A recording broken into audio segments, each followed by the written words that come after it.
દાહોદમાં મનરેગા કૌભાંડ મામલે 3 આરોપીના રિમાન્ડ મંજૂર કરવામાં આવ્યા છે। દાહોદ કોર્ટે 3 આરોપીના 3 દિવસના રિમાન્ડ મંજૂર કર્યા છે। તત્કાલીન ટીડીઓ અને 2 એકાઉન્ટન્ટની ધરપકડ થઈ છે। મનરેગા કૌભાંડ પર જામીન બાદ અન્ય ગુનામાં થઈ હતી ધરપકડ। તત્કાલીન ટીડીઓ રસિક રાઠવાની પણ ગઈકાલે ધરપકડ કરવામાં આવી હતી।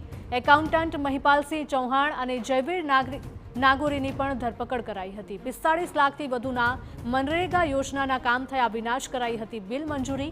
પ્રધાન બચુ ખાબડના બંને પુત્રો સામે પણ થઈ રહી છે કાર્યવાહી।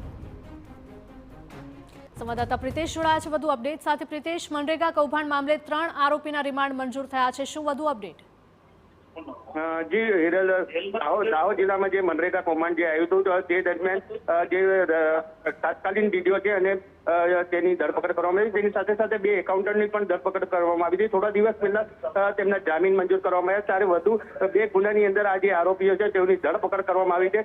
હાલ બંને જણા જે છે ત્રણે જે આરોપી છે તેઓને કોર્ટમાં રજૂ કરવામાં આવ્યા હતા અને તેમના 3 દિવસના રિમાન્ડ મંજૂર કરવામાં આવ્યા છે। હજી સુધી જે કહી શકાય કે જે 35 જેટલી એજન્સીઓ સામે જે ફરિયાદ થવા પામી છે, પરંતુ હાલ તો માત્ર ને માત્ર 4 જેટલી એજન્સીઓના માલિક છે તેમની સામે પગલાં લેવામાં આવ્યા છે। વધુ જે એજન્સીઓના માલિકો છે તેમના નામ ધીમે ધીમે સામે આવી રહ્યા છે।